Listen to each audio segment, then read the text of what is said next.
The sound of gunfire heard on New Year's Eve in Kansas City. Police say that's just some of the hundreds of shots fired to celebrate the new year.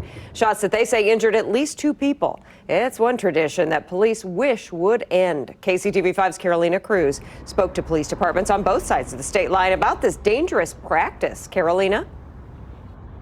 Well, officers in Kansas City are still taking reports from people. They say if maybe you were out of town on New Year's Eve or you're just now noticing that you might have property damage from gunshots, call them and report it. This requires shots fired 1109 East 34th Street with 13 rounds and 3327 Olive with 5 rounds. Those were just some of the neighborhoods where gunfire could be heard near midnight New Year's Eve.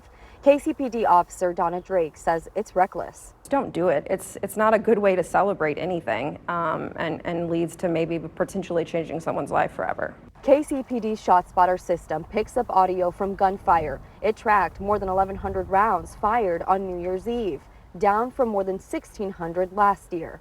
We're thankful for that decrease, but when you think about over 1,000 rounds, that's so unacceptable and completely can turn into a deadly situation and a tragic situation for a community. Other cities shared their reports with KCTV5.